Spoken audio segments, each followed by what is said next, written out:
Hello students and welcome back to our YouTube channel Vidyam. मैं हूं Anshita Jindal, a graduate from SRCC. आज है हमारे national income and related aggregates के वन शॉट लेक्चर का दिन। आज हमें चैप्टर नंबर 3 मैक्रो का है ना, उसका वन शॉट करना है। इसमें से ना छोटे न्यूमेरिकल्स बनते हैं, इसमें से बड़े न्यूमेरिकल नहीं है। इसमें तुम्हें तीनों मेथड नहीं करवाए, छोटे छोटे न्यूमेरिकल बनते हैं इसमें, ठीक है। बट वो जो छोटे न्यूमेरिकल है ना, बहुत बार सिर्फ वही आते हैं 4 नंबर में। बहुत बार बड़ा न्यूमेरिकल पूछा ही नहीं जाता, सिर्फ यही पूछा जाता है कि तुम्हें एनआईटी निकाल दो, डेप्रिसिएशन निकाल दो, एनएफआईए निकाल दो।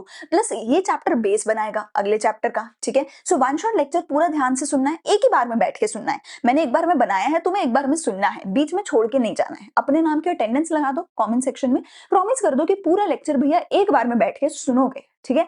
इसी मोटिवेशन के साथ आज शुरू करते हैं हमारा आज का लेक्चर, मैक्रो इकोनॉमिक्स का chapter number 3।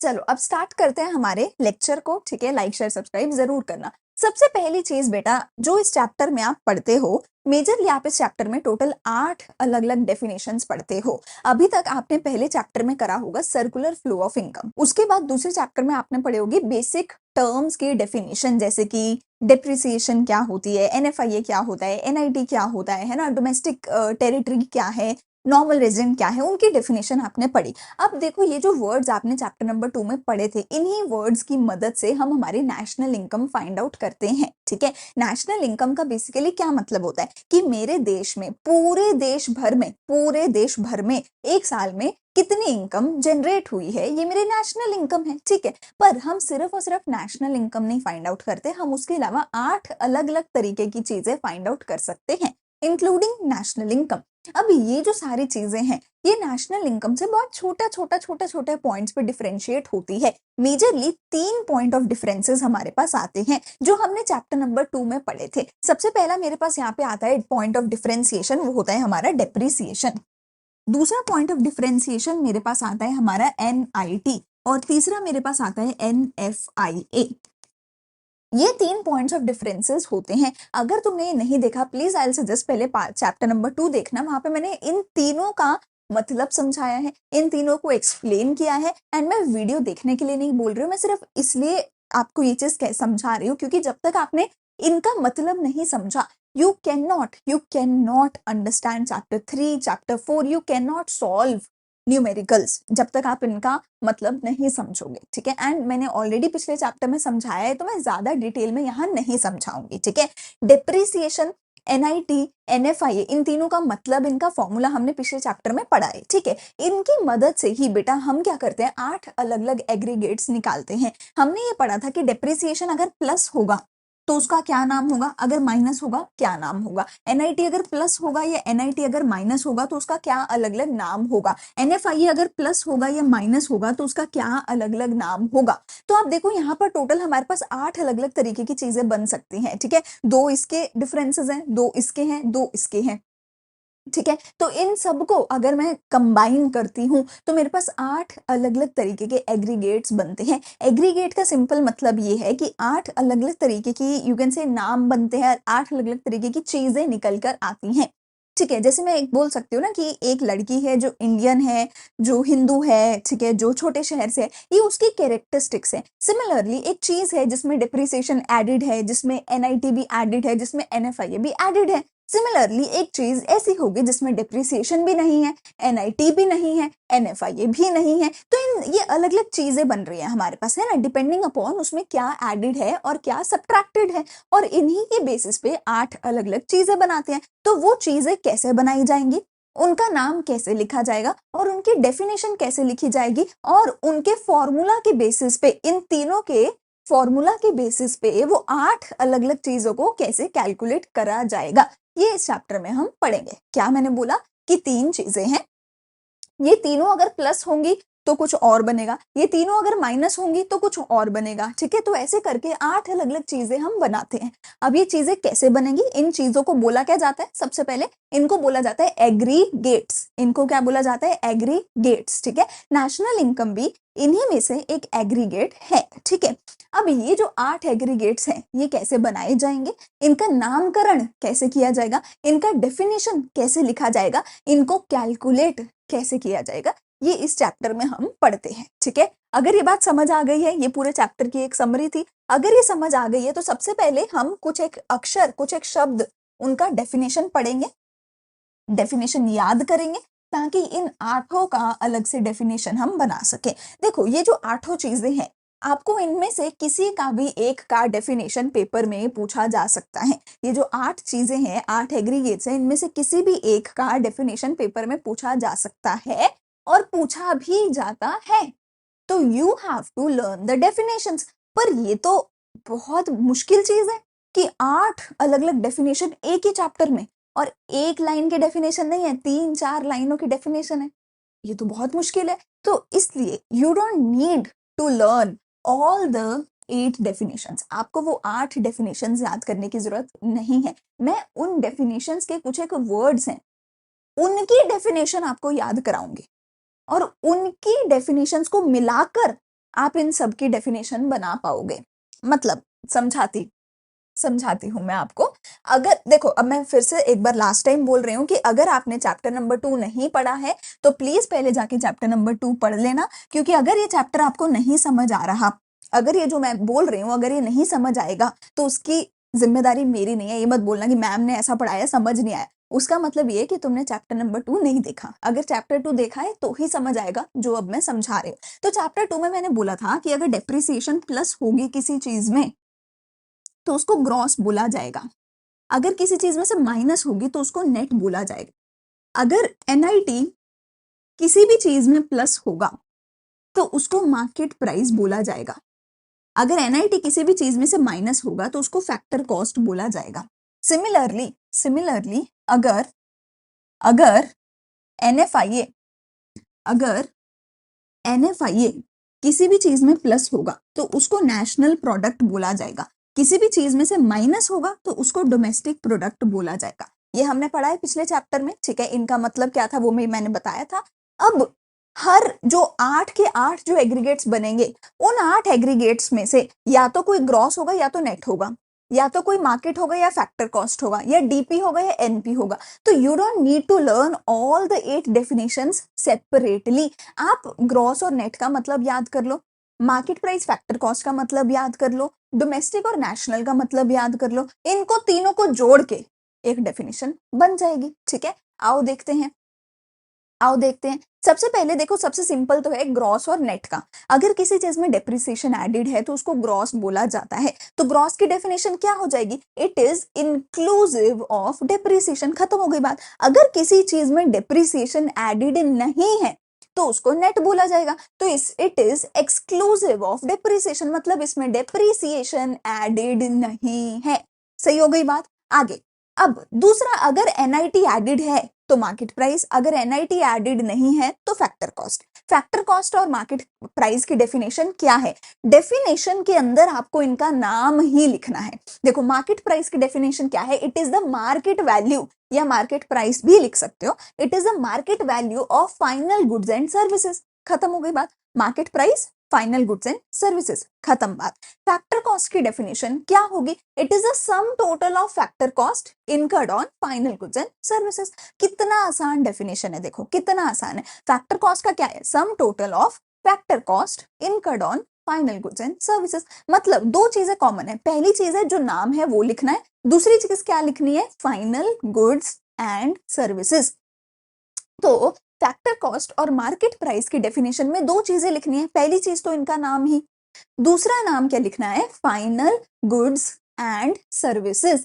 Final goods and services. देखो, जब मैं ये चीज बोलती हूँ ना कि दूसरा क्या लिखना है, तो you should repeat it with me. आप वहां बैठे बैठे मेरे साथ बोलो। पहला क्या लिखना है?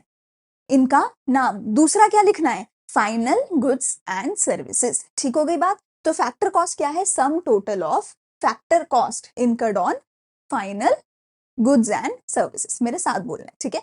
तीसरा, मार्केट प्राइस में क्या है? It is a market value of final goods and services. सही हो गई बात। 4 डेफिनेशन हो गई याद, ठीक है। 2 बची जो बड़ी बड़ी हैं। Domestic product, national product. देखो, डोमेस्टिक प्रोडक्ट क्या है? पहले मेरे साथ डेफिनेशन पढ़ो, मैं भी पढ़ूंगी, आप मेरे साथ ऊंची ऊंची बोल के पढ़ोगे। घर वालों को पता चलना चाहिए ना, फोन में पढ़ाई कर रहे हो, गेम नहीं खेल रहे हो, ठीक है। तो बोलो, it is produced with in the domestic boundaries of a country irrespective of whether it is produced by normal resident or non-residents of a country। अब अगर आप इसको शॉर्ट में लिखना चाहते हो तो बस आप इतना लिख दो, ये जो आगे वाली चीज है ये अगर नहीं भी लिखोगे तो आपका काम चल जाएगा। सिंपल भाषा में बोला जाए, जो भी चीज मेरी डोमेस्टिक बाउंड्री के अंदर प्रोड्यूस हुई है वो मेरे डोमेस्टिक प्रोडक्ट में आएगा, फिर चाहे वो मेरे देश के लोगों ने प्रोड्यूस करी है या वो ऐसे लोगों ने प्रोड्यूस करी है जो मेरे देश के नहीं हैं, यानी कि जो नॉन रेजिडेंट्स है, चाहे उन्होंने मेरे देश में आके कुछ बनाया या मेरे देश के लोगों ने ही मेरे देश में कुछ बनाया, अगर वो मेरे डोमेस्टिक बाउंड्री के अंदर बनी है तो वो मेरे डोमेस्टिक प्रोडक्ट के अंदर इंक्लूड हो जाएगी। सही है बात। नेशनल प्रोडक्ट क्या है? It is produced by the normal residents of a country anywhere in the world. इसका इतना है।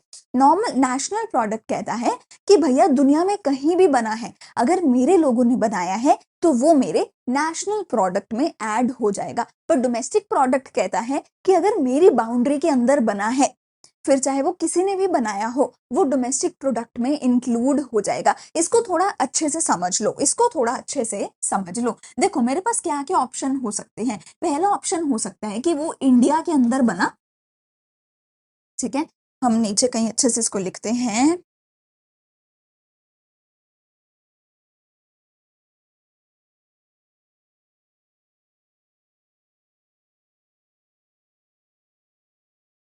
देखो यहाँ देखते हो, यहाँ लिखते हैं हम हमारे पास पहला ऑप्शन क्या हो सकता है कि वो जो प्रोडक्ट है वो इंडिया में बना, इन इंडिया।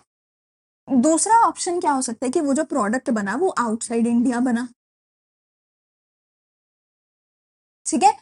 इन दोनों ही केस में दो ऑप्शन हो सकते हैं, बाय नॉर्मल रेजिडेंट्स, हमारे देश के नॉर्मल रेजिडेंट्स ने बनाया, या फिर बाय नॉन रेजिडेंट्स, ठीक है। अब नॉर्मल रेजिडेंट कौन है या नहीं है ये चैप्टर 2 की डेफिनेशन के अकॉर्डिंग चलेगा, हमने चैप्टर 2 में ये पढ़ा था। अगर बाहर इंडिया के बना है वो भी हो सकता है बाय इंडियन नॉर्मल रेजिडेंट्स, या फिर bye non residents of India, ठीक है। तो डोमेस्टिक प्रोडक्ट क्या बोलता है? डोमेस्टिक प्रोडक्ट कहता है कि अगर इंडिया के अंदर सामान बना है, फिर चाहे वो इसने बनाया हो, फिर चाहे वो इसने बनाया हो, ये पूरे का पूरा ही डोमेस्टिक प्रोडक्ट में ऐड हो जाएगा। देखो नॉर्मल रेजिडेंट कौन है? जो मेरे देश के अंदर रह रहा है पिछले 1 साल से। नॉर्मल रेजिडेंट कौन नहीं है? जो पिछले एक साल से मेरे देश के अंदर नहीं रह रहा, किसी और देश में रह रहा है। तो अगर सामान इंडिया के अंदर प्रोड्यूस हुआ, फिर चाहे वो मेरे रेजिडेंट्स ने बनाया या बाहर से कोई आए, है ना, बाहर से टूरिस्ट आते हैं ना, बाहर से लोग आते हैं ना इंडिया में, उन्होंने आके मेरे देश में कुछ बनाया, कुछ बेचा। अगर मेरे देश के अंदर सामान बनाया गया है, फिर चाहे वो किसी भी इंसान ने बनाया हो, अगर बाउंड्री मेरी ही तो डोमेस्टिक प्रोडक्ट भी मेरा। अगर बाउंड्री मेरी तो डोमेस्टिक प्रोडक्ट भी मेरा। पर नेशनल प्रोडक्ट ऐसा नहीं बोलता। नेशनल प्रोडक्ट बोलता है, नेशनल प्रोडक्ट क्या बोलता है? It focus on people. Domestic product क्या करता है? इट फोकस ऑन बाउंड्री,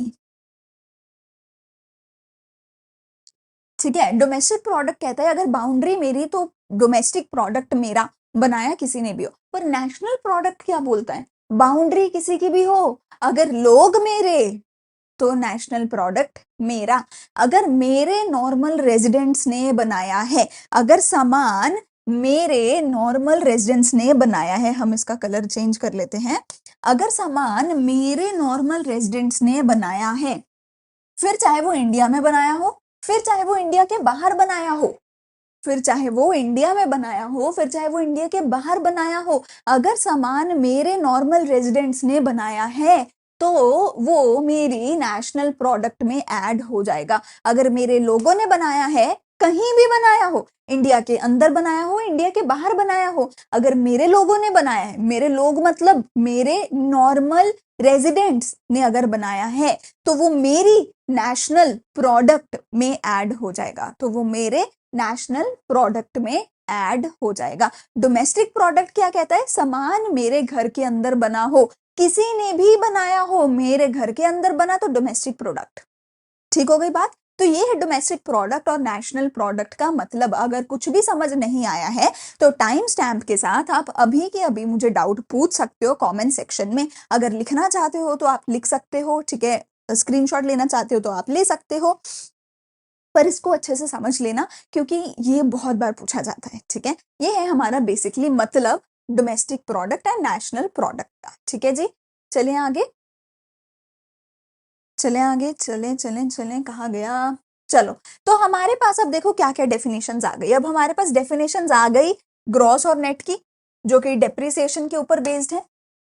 हमारे पास डेफिनेशन किसकी आ गई, ग्रॉस और नेट की आ गई, जो कि डेफिनेशंस के ऊपर बेस्ड है, ठीक है। स्क्रीनशॉट ले सकते हो अगर लेना चाहो तो। हमारे पास डेफिनेशन आ गई डोमेस्टिक प्रोडक्ट और नेशनल प्रोडक्ट की। तो अगर मेरे लोगों ने बनाया, मेरे नॉर्मल रेजिडेंट्स ने बनाया दुनिया में कहीं भी, एनीवेयर इन द वर्ल्ड, तो नेशनल प्रोडक्ट। अगर मेरी बाउंड्री के अंदर बनाया, किसी ने भी बनाया, मेरे रेजिडेंट्स ने या मेरे नॉन रेजिडेंट्स ने, मतलब जो मेरे घर के लोग नहीं है उन्होंने बनाया, if it is within the domestic boundary then it is considered, it is added in domestic product, ठीक है।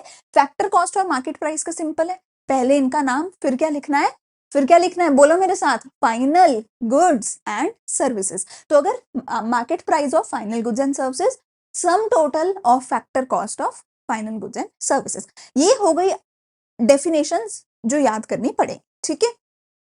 आई डोंट थिंक कुछ भी इसमें मुश्किल है।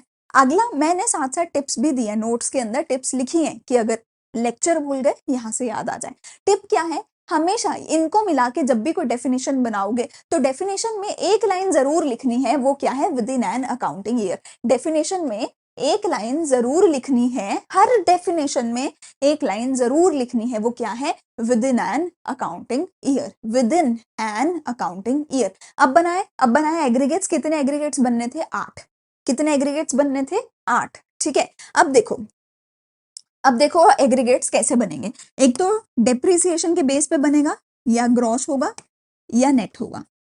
एक एनआईटी के बेस पे बनेगा, या तो फैक्टर कॉस्ट होगा या तो मार्केट प्राइस होगा। एक एनएफआईए के बेस पे बनेगा, या तो क्या कहते हैं, नेशनल प्रोडक्ट होगा या तो डोमेस्टिक प्रोडक्ट होगा। इन डिफरेंसेस के बेसिस पर हमारी डेफिनेशंस बनेंगी, ठीक है। अब जो डेफिनेशन बनेगी उसमें सबसे पहले क्या लिखना होगा, सबसे पहले उसमें लिखना होगा डेप्रिसिएशन के बारे में। सबसे पहले क्या लिखना होगा, डेप्रिसिएशन के बारे में। मैं तुम्हें क्या बता रही हूँ, मैं तुम्हें नामकरण करना बता रही हूँ। जैसे एक बच्चा पैदा होता है, उसका नामकरण करते हैं ना, कि लड़का है तो ऐसा होना चाहिए, हिंदू है तो ऐसा होना चाहिए। आप 3-4 चीजें देखोगे ना किसी का भी नाम रखने के पहले, है ना, कि अगर मुस्लिम है तो ऐसे नाम होंगे, हिंदू है तो ऐसे नाम होंगे, अगर लड़का है तो ऐसे नाम होंगे, अगर लड़की है तो ऐसे नाम होंगे, अगर इंडियन है तो ऐसे नाम होंगे, अगर बाहर का है तो ऐसे नाम होंगे। हम कुछ एक क्राइटेरियाज के बेसिस पे नाम रखते हैं ना बच्चे का, वैसे ही हम यहाँ पे नामकरण कर रहे हैं। अच्छा, जैसे होता है ना कि हमारा फर्स्ट नेम है फिर हमारा सरनेम आता है ना।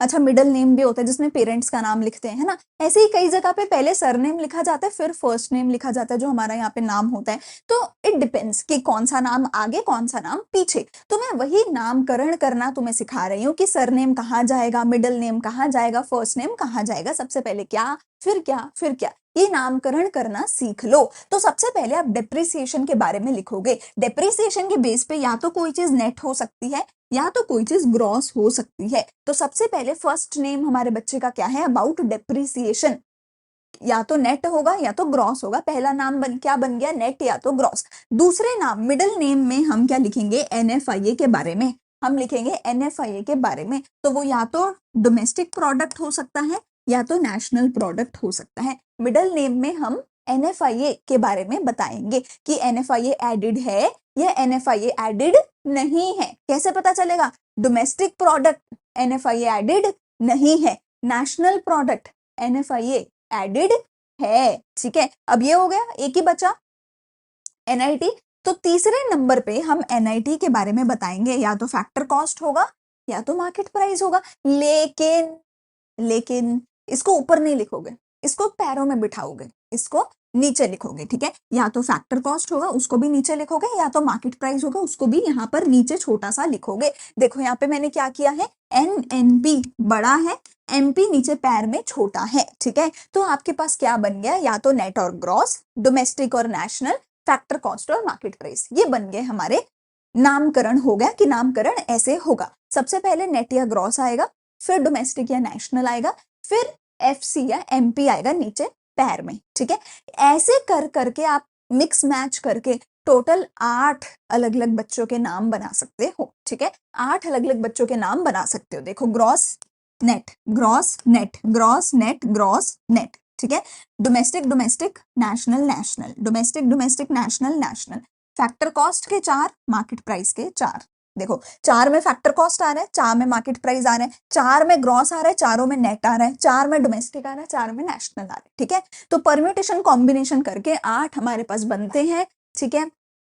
और अब इनको पढ़ना कैसे है? अब शॉर्ट फॉर्म तो लिख दिया, नाम कैसे बोलेंगे? नाम कैसे बोलेंगे? देखो, नेट डोमेस्टिक प्रोडक्ट, फिर ये छोटा है ना, ये छोटा है ना, तो इससे पहले एक नाम जोड़ दो, at net domestic product at factor cost at market price. तो नाम को कैसे पढ़ा जाएगा? G gross DP domestic product at factor cost, net domestic product at factor cost, ठीक है। Net domestic product at market price, ठीक है। ये हो गया नामकरण। कोई दिक्कत हुई? कोई दिक्कत नहीं हुई, आगे चलें। नामकरण हो गया हमारा, ठीक है।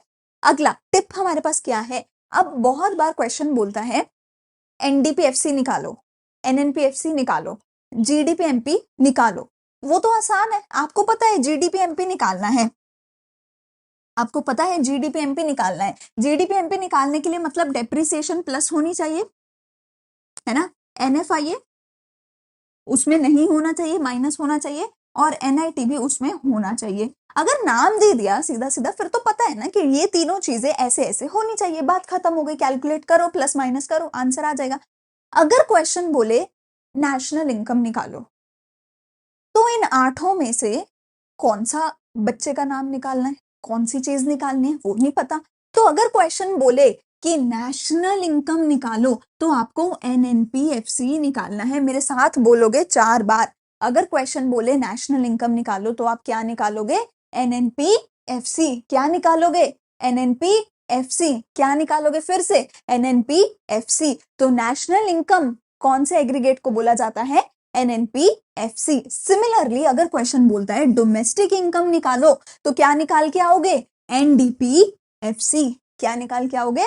एनडीपीएफसी। बहुत बढ़िया। तो मतलब क्या है? अगर डोमेस्टिक इनकम निकालनी है, डोमेस्टिक नहीं, चलो नेशनल देखते हैं, क्योंकि यही पूछी जाती है मोस्टली। अगर क्वेश्चन बोले कि नेशनल इनकम निकालनी है, तो क्या निकाल के आओगे? बोलो मेरे साथ, एनएनपीएफसी। मतलब कि इसमें डेप्रिसिएशन क्या होगी? मेरे साथ बोलो, माइनस। एनपी है तो एनएफआईए क्या होगा? सोचो, प्लस। फैक्टर कॉस्ट है तो एनआईटी क्या होगा? सोचो, माइनस। ये हो गई चीज, समझ आ गई चीज। तो NDPFC domestic income, एनएनपीएफसी national income. अब नामकरण हो गया, शॉर्ट फॉर्म लॉन्ग फॉर्म समझ आ गया। डेफिनेशंस के लिए मैंने 4 8 उन सभी की डेफिनेशन बताई, नेट ग्रॉस वगैरह की, वो हो गया। उन सबको जोड़ के डेफिनेशन बनानी कैसे है, अब ये सीखते हैं। अब नामकरण तो पता चल गया ना, अब नामकरण तो पता चल गया ना कि पहले एन फिर डीपी फिर एफसी। डेफिनेशन कैसे लिखने? डेफिनेशन उल्टी, पहले एफसी फिर डीपी फिर एन। डेफिनेशन उल्टी, पहले एफसी फिर एनपी फिर एन। तो डेफिनेशन आपको पीछे से शुरू करनी है। To write the definition, learn the definition of individual word. सारे जो वर्ड बताए उनकी डेफिनेशन याद करो from page number 1 and combine them, और उन सबको कंबाइन कर दो। पर यहाँ पर टिप क्या होगी बेटा जी? टिप लिखी है मैंने, लिखी है, start writing the definition from the last word. पीछे से शुरू करो डेफिनेशन लिखना। जैसे कि जीडीपी एमपी में पहले डिफाइन करो एमपी को, फिर डिफाइन करो डीपी को, और फिर डिफाइन करो ग्रॉस को, ठीक है। तो सबसे पहले किसको डिफाइन करें? फैक्टर कॉस्ट को। फैक्टर कॉस्ट और मार्केट प्राइस का डेफिनेशन तो बहुत आसान था, पहले नाम लिख दो उसका, फिर फाइनल गुड्स एंड सर्विसेज लिख दो। सो एफसी क्या है? इट इज, देखो, NDPFC net domestic product at factor cost refers to पहले एफसी का definition, sum total of factor cost incurred on final goods and services. ये हो गया एफसी का डेफिनेशन। अब आ जाओ डीपी की डेफिनेशन पे। डीपी क्या था? मेरे घर के अंदर बना हो, किसी ने भी बनाया हो, मेरे घर के अंदर बना हो, किसी ने भी बनाया हो, produced with in the domestic boundaries of a country, irrespective वो नॉर्मल रेजिडेंट ने बनाया या नॉन रेजिडेंट ने बनाया, हो गई बात। फिर with in an accounting year तो लिखना है, मैंने बोला था ना हर डेफिनेशन में ये लाइन जरूर लिख देना, पहले पेज का tip, with in an accounting year. और फिर नेट है तो क्या हो जाएगा, एक्सक्लूसिव ऑफ डेप्रिसिएशन, खत्म बात। फिर से एफसी क्या है, सम total of factor cost incurred on final goods and services. NP क्या है, produce by the normal residents of the country anywhere in the world. फिर ये वाली लाइन और फिर ये, सही हो गई बात, समझ आ गई बात। अगर यहाँ पे कोई भी डाउट है अभी के अभी कमेंट सेक्शन में पूछो, अगर नहीं समझ आया तो दोबारा सुनो, एक बार थोड़ा सा पीछे करके सुन लो। अगर समझ आ गया तो अभी के अभी मुझे कमेंट सेक्शन में प्लीज अभी के अभी लिखकर बताओ इसकी डेफिनेशन क्या होगी। जो सही डेफिनेशन होगी उसको मैं पिन करूंगी, उसको मैं बताऊंगी कि हाँ ये डेफिनेशन सही है, ठीक है। तो ये डेफिनेशंस मैंने आपको बताई है कैसे कैसे होनी चाहिए। जीडीपी का डेफिनेशन आप लोग अभी के अभी मुझे कमेंट सेक्शन में बताने वाले हो। चले आगे, तो नामकरण हो गया, डेफिनेशन हो गई, कैलकुलेशन पे आ जाते हैं, फॉर्मूला पे आ जाते हैं, ठीक है। तो अगर किसी भी चीज में डेप्रिसिएशन ऐड करोगे तो उसका नाम क्या बन जाएगा, ग्रॉस। किसी भी चीज में से डेप्रिसिएशन माइनस करोगे उसका नाम क्या बन जाएगा, नेट। फिर से अब मेरे साथ बोलो, इफ डेप्रिसिएशन इज एडेड तो नाम क्या होगा, gross. If depreciation is subtracted तो नाम क्या होगा, नेट, ठीक है। If depreciation is added, gross. If depreciation is subtracted, net, ठीक है। अब फैक्टर कॉस्ट और मार्केट प्राइस की बात करते हैं। तो किसी भी चीज में इफ एनआईटी इज एडेड, किसी भी चीज में एनआईटी इज एडेड, तुम्हें प्लीज हर बार मेरे साथ बोलना है, जैसे लाइव क्लास में टीचर के साथ बोलते हो, मम्मी को पता चलना चाहिए कि मेरा बच्चा पढ़ रहा है। इफ एनआईटी इज एडेड, अगर एनआईटी ऐड हो रही है किसी भी चीज में तो market price. If NIT is subtracted, किसी भी चीज में एनआईटी अगर ऐड नहीं है, अगर एनआईटी माइनस है तो क्या बोलोगे, फैक्टर कॉस्ट, ठीक है। फैक्टर कॉस्ट क्या है, एक ऐसी चीज जिसमें एनआईटी एडेड नहीं है। मार्केट प्राइस क्या है, एक ऐसी चीज जिसमें एनआईटी एडेड है। बढ़िया हो गई बात, ठीक है। तो फैक्टर कॉस्ट में एनआईटी प्लस करोगे तो मार्केट प्राइस आ जाएगा, मार्केट प्राइस में से एनआईटी माइनस करोगे फैक्टर कॉस्ट आ जाएगा। यहाँ पे ये जो फॉर्मूलाज है, प्लीज मैं रिक्वेस्ट कर रही हूँ सुन के मत छोड़ना। अगर ये फॉर्मूलाज नहीं हुए तो जो अगले चैप्टर के क्वेश्चन है वो भी नहीं होंगे। और नेशनल इनकम का कम से कम 4 से 5 नंबर, कम से कम कह रही हूं मैं, 4 से 5 नंबर का न्यूमेरिकल आना पक्का है, गारंटेड है। अगर ये फॉर्मूला नहीं हुए याद, अगला चैप्टर भूल जाओ, करके ही मत जाना। अगर ये नहीं हो रहा ना वो तो होगा ही नहीं, हो ही नहीं सकता। तो इनको सिर्फ सुन के छोड़ना नहीं है, इनको साथ के साथ अभी के अभी लिखना है नोट्स में अपने, ठीक है। तो अगर फैक्टर कॉस्ट में प्लस कर दिया जाए एनआईटी, नाम क्या बनेगा, बोलो, मार्केट प्राइस। अगर मार्केट प्राइस में माइनस कर दिया जाए एनआईटी, नाम क्या बनेगा, फैक्टर कॉस्ट, ठीक है। आगे चले, अगर डोमेस्टिक प्रोडक्ट में या किसी भी चीज में एनएफआईए को प्लस कर दिया जाए तो क्या बनेगा, नेशनल प्रोडक्ट।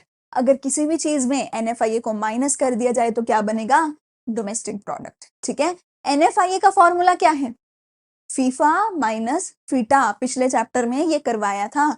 एनआईटी का फॉर्मूला क्या है, indirect tax minus subsidy, indirect tax minus subsidy. NFIA का मतलब क्या होता है, net factor income from abroad, ठीक है। Net factor income from abroad, FIFA का मतलब क्या होता है और फीटा का मतलब क्या होता है। फीफा का मतलब होता है फैक्टर, यहीं से देख लो बस। फीफा में क्या होता है, फीफा में ये नेट वाला वर्ड तो होता नहीं है, ये होता नहीं है, FIFA, FIFA, factor income from abroad. बोलो मेरे साथ, फीफा क्या है, factor income from abroad. FITA क्या है, नेट तो होगा नहीं, एन तो है नहीं इनमें, फैक्टर इनकम टू अब्रॉड, ठीक है। तो अगर नेट आ गया इसका मतलब कैलकुलेशन पहले ही हो चुकी है, आपको दोबारा करने की जरूरत नहीं है, ठीक है। अगर नेट वाला वर्ड आगे आ गया तो मतलब ऑलरेडी फीफा माइनस फीटा का फॉर्मूला लग चुका है, ये फॉर्मूला लगा के ही तो ये निकाला है। तो आपको दोबारा से फीफा माइनस फीटा करने की कोई जरूरत नहीं है। नंबर 2, अगर NFIA नहीं दे रखा तो फीफा माइनस फीटा करके NFIA निकालना पड़ेगा। सही हो गई बात। नंबर 3, अगर सिर्फ फीफा दे रखा है, फीटा नहीं दे रखा तो क्या करना है, या अगर सिर्फ फीटा दे रखा है, फीफा नहीं दे रखा तो क्या करना है। तो जो भी चीज नहीं दे रखी उसको जीरो अज्यूम करना है, उसको जीरो अज्यूम करना है। तो 3 केस मेरे पास बनेंगे, कहाँ लिखें, यहाँ लिख लेते हैं। 3 केस मेरे पास बनेंगे। पहला केस है मुझे NFIA दे रखा है तो मुझे फीफा माइनस फीटा करने की कोई जरूरत नहीं है, कोई जरूरत नहीं है। दूसरा केस क्या बनेगा, NFIA नहीं दे रखा तो मुझे फीफा माइनस फीटा करना पड़ेगा। ठीक है। अब इन दोनों में से अगर तो दोनों ही दे रखे हैं, अगर दे रखा है कि फीफा है 10, फीटा है 5, तो NFIA कितना होगा, 10 माइनस 5। अगर मुझे दे रखा है अगर मुझे दे रखा है फीफा और फीटा नहीं दे रखा तो NFIA कैसे निकलेगा, 10 माइनस 0 इक्वल टू 10। सही हो गई बात, सही हो गई। अगर मुझे दे रखा है सिर्फ फीफा नहीं दे रखा तो क्या करूंगी, फीफा को 0 माइनस 10 इक्वल टू माइनस 10। ठीक हो गई बात। तो अगर तो NFIA ही दे रखा है फिर तो कैलकुलेट करो हिम्मत, अगर NFIA नहीं दे रखा तो कैलकुलेट करो। दोनों दे रखे हैं तो ऑब्वियसली दोनों को लोगे, अगर कोई एक दे रखा है उसको ले लो, दूसरे को 0 अज्यूम कर लो। सेम चीज NIT के साथ भी करनी है। आई होप वो समझाने की जरूरत नहीं होगी, अभी तक ये समझ आ गया होगा। NIT कैसे निकाला जाता है, इनडायरेक्ट टैक्स माइनस सब्सिडी। अगर NIT दे रखा है तो इनडायरेक्ट टैक्स माइनस सब्सिडी करने की कोई जरूरत नहीं है। अगर NIT नहीं दे रखा तो ये फॉर्मूला लगाना पड़ेगा इनडायरेक्ट टैक्स माइनस सब्सिडी का। अगर ये दे रखा है, इनडायरेक्ट टैक्स दे रखा है 10, सब्सिडी दे नहीं रखी तो NIT कैसे निकलेगा, 10 माइनस 0 इक्वल टू 10। अगर सिर्फ सब्सिडी दे रखी है, इनडायरेक्ट टैक्स नहीं दे रखा तो NIT कैसे निकलेगा, कितना आएगा बताओ मुझे, 0 माइनस 10 इक्वल टू माइनस 10। सही हो गई बात। तो जो नहीं दे रखा उसको ढूंढो मत, ठीक है। जो दे रखा है उसको सबको 2 बार पढ़ो, 2 बार देखो कि क्या दे रखा है। जो नहीं दे रखा उसको छोड़ दो, उसको 0 अज्यूम कर लो, छोड़ दो, बस बात हो गई खत्म। ठीक है। तो NFIA का नाम क्या है, net factor income from abroad. FIFA क्या है, नेट हटा दो, अगर नेट वाला वर्ड नहीं दे रखा तो मतलब कैलकुलेशन तो करनी पड़ेगी। ठीक है। तो फीफा क्या है, factor income from abroad. FITA क्या है, factor income to abroad. NIT क्या है, नेट इनडायरेक्ट टैक्स। फिर से अगर वर्ड आ गया नेट तो कैलकुलेशन करने की कोई जरूरत नहीं है। अगर वर्ड नेट वाला नहीं है, अगर इनडायरेक्ट टैक्स है तो उसमें से सब्सिडी माइनस करना पड़ेगा। ठीक है। अगर इनडायरेक्ट टैक्स नहीं दे रखा, देखो अगर इनडायरेक्ट टैक्स नहीं दे रखा तो NIT किसके बराबर है, NIT बराबर है नेगेटिव सब्सिडी के साथ। अगर इनडायरेक्ट टैक्स नहीं दे रखा, अगर ये 0 है तो NIT किसके बराबर है, माइनस ऑफ सब्सिडी से। ठीक है। NIT is equal to negative of subsidy. अगर इनडायरेक्ट टैक्स नहीं दे रखा तो NIT का फॉर्मूला क्या है, इनडायरेक्ट टैक्स माइनस सब्सिडी। ठीक है। अगर इनडायरेक्ट टैक्स नहीं दे रखा तो सब्सिडी माइनस के बराबर है, अगर सब्सिडी नहीं दे रखी तो NIT is equal to indirect tax. ठीक है। चलें आगे। आई होप ये चीज समझ आ गई। फिर से अगर कोई भी डाउट है टाइम स्टैम्प के साथ अभी के अभी कमेंट सेक्शन में पूछ सकते हो, आई विल आंसर। ठीक है।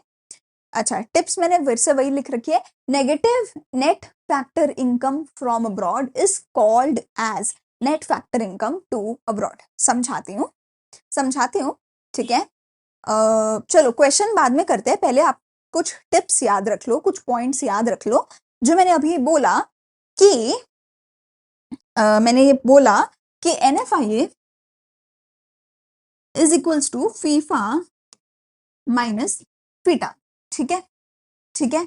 अगर फीफा है 10, फीटा है 5 तो NFIA कितना आ गया, 5 पॉजिटिव। तो NFIA ही कहलाएगा, ये कहलाएगा net factor income from abroad. क्या कहलाएगा, net factor income from abroad. पर अगर मैं केस उल्टा कर दूं, अगर मैं केस उल्टा कर दूं, अगर मैं बोलूं फीफा है 10 और फीटा है 15, तो अब आंसर कितना आएगा? इसका आंसर आएगा -15। तो ये दो तरीके से आपके पेपर में दिया हो सकता है। ये जो चीज है ये दो तरीके से आपके पेपर में दे रखी हो सकती है। या तो सीधा दे रखा होगा कि NFIA इज इक्वल्स टू -15, ठीक है, या फिर दे रखा होगा net factor income to abroad equal to 15। समझ रहे हो? So you have to understand कि net factor income from abroad लिखा है, ये टू अब्रॉड लिखा है। अगर फ्रॉम अब्रॉड लिखा है तो वो -15 लिख रखा होगा, तो वो -15 लिख रखा होगा और -15 के साथ ही सारी कैलकुलेशन करनी पड़ेगी। पर अगर net factor income to abroad लिखा हुआ तो वो प्लस का 15 लिख रखा होगा, उसको खुद से आपको -15 करना पड़ेगा, उसको खुद से -15 करना पड़ेगा, ठीक है। तो यू हैव टू सी कि net factor income from abroad लिखा है या टू अब्रॉड लिखा है, क्योंकि इतने बड़े नाम में छोटे से अक्षर का फर्क है, इतने बड़े नाम में छोटे से एक अक्षर का फर्क है, जो मोस्ट ऑफ द बच्चों को मोस्ट ऑफ द टाइम नहीं दिखता, एंड मोस्ट ऑफ द बच्चे इसकी वजह से पूरा फाइनल आंसर गलत करके आते हैं। So you have to be very careful कि क्वेश्चन ने क्या लिख रखा है।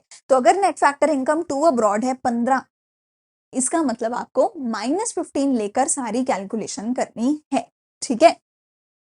सो -NFIA का क्या मतलब है? Net factor income to abroad, ठीक है। इसका क्या मतलब है कि जो फीटा है वो फीफा से ज्यादा है, जो फीटा है वो फीफा से ज्यादा है, ठीक है। अगर -NIT है, इसका क्या मतलब है कि जो सब्सिडी है वो इनडायरेक्ट टैक्स से ज्यादा है, और माइनस का जो NIT है वो नेगेटिव ऑफ सब्सिडीज के बराबर होगा। सॉरी, जो NIT है, जो NIT है वो नेगेटिव ऑफ सब्सिडीज के बराबर होगा अगर इनडायरेक्ट टैक्स नहीं दे रखा। देखो क्या बोला मैंने, ignore what is not given, जो नहीं दिया हुआ उसको इग्नोर कर दो, जो दे रखा है कंसीडर ओनली व्हाट्स गिवन, जो दे रखा है सिर्फ उसको कंसीडर करो। मतलब अगर आपको NIT कैलकुलेट करना है तो आपको टैक्स भी चाहिए, सब्सिडी भी चाहिए, लेकिन अगर टैक्स नहीं दे रखा तो टैक्स को 0 मानो। NIT कैसे निकालोगे? 0 minus subsidy equal to minus का सब्सिडी, ठीक है। अगर अगर इनडायरेक्ट टैक्स नहीं दे रखा उसको 0 मान लो, सब्सिडी अगर 10 दे रखी है तो NIT कैसे निकलेगा? 0 माइनस 10, यानी NIT कितना आ जाएगा? माइनस का 10, ठीक है। अच्छा, same is true for NFIA, ये चीज NFIA के लिए भी ट्रू है कि अगर फीफा नहीं दे रखा, अगर ये 0 है तो फीटा कितना आ जाएगा? फीटा कितना आ जाएगा? माइनस का 5, ठीक है। अगर फीफा नहीं दे रखा, ठीक है, अच्छा ये यहाँ पे -5 आना था, चलो पहले अगर फीफा नहीं दे रखा तो फीटा कितना आ जाएगा? माइनस का 50, ठीक है।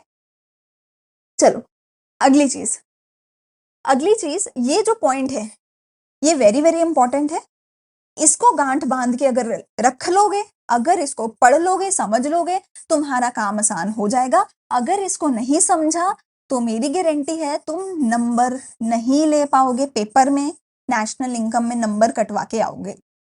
ये पॉइंट क्या बोलता है? ये पॉइंट बोलता है learn different names of different things. हर चीज का अलग अलग नाम होगा, एक नहीं कई सारे होंगे। हर चीज की कुछ ना कुछ अलग आइटम दे रखी होगी, एक नहीं कई सारी होंगी, and you don't know paper क्या पूछेगा, यू डोंट नो। हम टीचर्स अपने एक्सपीरियंस के हिसाब से मेजॉरिटी सब कुछ आपको करवा के भेजेंगे, पर फिर भी CBSE एक ना एक ऐसी चीज डाल सकता है जो ना आपने पहले देखी हो ना हमने देखी हो, कुछ ना कुछ वो ऐसा डाल सकता है। तो क्या किया जाए? तो इसका एक ही तरीका है, वो क्या है कि प्रैक्टिस करो और ज्यादा से ज्यादा प्रैक्टिस करो। जितनी ज्यादा प्रैक्टिस करोगे हर बार क्वेश्चन में कोई नया नाम देखने को मिलेगा, कोई नई चीज, कुछ नया एलिमेंट, कुछ ना कुछ देखने को मिलेगा। जैसे ही मैंने बताया फीफा और फीटा वाला, net factor income to abroad वाला, बता तो मैंने दिया, दिमाग में तुम्हारे रहेगा? नहीं रहेगा। जब 4 बार क्वेश्चन में आएगा ना net factor income to abroad, और 4 बार जब गलती करोगे फिर याद रहेगा कि अच्छा net factor income to abroad minus होगा, ठीक है, तब याद रहेगा। सो ये सिर्फ और सिर्फ प्रैक्टिस के साथ आएगा। तो जब भी कोई नया नाम मिले, कोई नई आइटम मिले, कुछ भी मिले, उसको साथ के साथ अपने नोट्स में लिख लो। जहां भी इस चैप्टर के नोट्स बनाओगे उसके पीछे 2 पेज खाली छोड़ देना, उन 2 पेजेस में लिखते रहना जहां भी कुछ नया मिले। जैसे डेप्रिसिएशन, कभी भी क्वेश्चन डेप्रिसिएशन नहीं लिखेगा, क्वेश्चन क्या लिखेगा, consumption of fixed capital. Question क्या लिखेगा, consumption of fixed capital. So you have to see question ने क्या लिखा है, उसके अकॉर्डिंग आंसर करना पड़ेगा। और ये सिर्फ प्रैक्टिस के साथ आएगा। प्रैक्टिस करते जाओ, जो भी मिलता जाए उसको नोट्स के अंदर लिखते चले जाओ, नोट्स बनाते चले जाओ, नोट्स को पढ़ते जाओ, याद करते जाओ, पेपर देके आ जाओ, फुल मार्क्स आएंगे। लेकिन अगर प्रैक्टिस नहीं करोगे, नोट्स नहीं बनाओगे, कोई तुम्हारा गारंटी नहीं ले सकता मार्क्स का। ठीक है, चले लास्ट पोर्शन पे, which is how to answer a question. ये मेरे पास एक क्वेश्चन दे रखा है। अब एक चीज याद रखना, सबसे पहली चीज पेपर में जाके ये देखना कि क्वेश्चन चैप्टर नंबर 3 का है या अगले चैप्टर नंबर 4 का है। तो अगर तो क्वेश्चन तीनों में से कोई भी एक फॉर्मूला लगाने को बोले जो अगले चैप्टर में पढ़ेंगे, income method, expenditure method, production method, अगर तो कोई वो मेथड लगाना हो फिर वो अगले चैप्टर का क्वेश्चन है, चैप्टर नंबर 4 का क्वेश्चन है। ठीक है, पर अगर उनमें से कोई भी एक फॉर्मूला नहीं लगाना तो वो इस चैप्टर का क्वेश्चन है। अगर क्वेश्चन सिर्फ एनआईटी, एनएफआईए और डेप्रिसिएशन, अगर सिर्फ और सिर्फ इनका कैलकुलेशन करना है, इनका एडजस्टमेंट करना है, तो वो चैप्टर 3 का क्वेश्चन है और उसको ऐसे सॉल्व करना है जैसे मैं बता रही हूँ। सबसे पहली चीज, ऐसे क्वेश्चन में हमेशा हमेशा तुम्हें 2 एग्रीगेट्स दे रखे होंगे। ऐसे क्वेश्चन में हमेशा तुम्हें 2 एग्रीगेट्स दे रखे होंगे। एक एग्रीगेट उसका अमाउंट दे रखा होगा, दूसरा निकालने को बोला जाएगा। एक एग्रीगेट का अमाउंट दे रखा होगा, दूसरा निकालने को बोला जाएगा। ये दोनों एग्रीगेट्स को पकड़ो और एक को एलएचएस पे लिख दो, दूसरे को आरएचएस पे लिख दो। एक को लेफ्ट हैंड साइड लिख दो, दूसरे को राइट हैंड साइड लिख दो। अब देखो कि इन दोनों में डिफरेंसेस कितने हैं। इंग्लिश पढ़नी आती है तो इंग्लिश पढ़नी आती है तो डिफरेंसेस ढूंढो कि इंग्लिश के कौन से डिफरेंसेस हैं। क्या एन और जी सेम है, अलग अलग अक्षर है, डिफरेंस तो होगा। एन और जी मतलब नेट और ग्रॉस, क्या एडजस्ट करना पड़ेगा, डेप्रिसिएशन। क्या डीपी और एनपी सेम लग रहे हैं, इंग्लिश तो आती है, नहीं, गलत है, अलग है, तो क्या एडजस्ट करना पड़ेगा, एनएफआईए।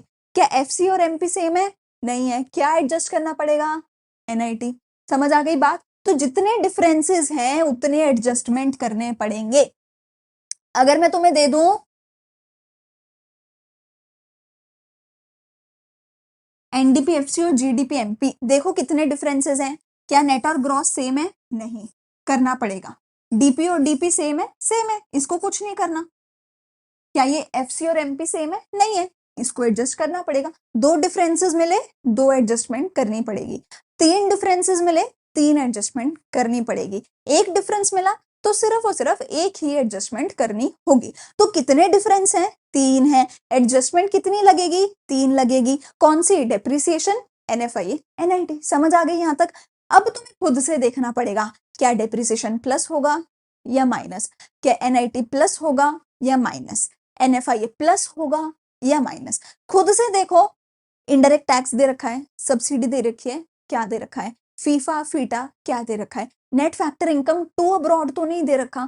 खुद से ढूंढो और फिर एडजस्टमेंट करते चले जाओ। तो एनडीपीएफसी अगर निकालना है जीएनपी एमपी से, तो ग्रॉस से नेट पे जाना है, डेप्रिसिएशन माइनस होगा। एनपी से डीपी पे जाना है, एनएफआईए माइनस होगा। एमपी से एफसी पे जाना है, एनआईटी भी माइनस होगा। तीनों चीजों को माइनस किया जाएगा। एनआईटी कैसे निकला, एनआईटी कैसे निकला, indirect tax minus subsidy, 700 NIT आ गया। एनएफआईए दे रखा है, डेप्रिसिएशन दे रखा है, तो हमारा आंसर आ गया 6400 करोड़।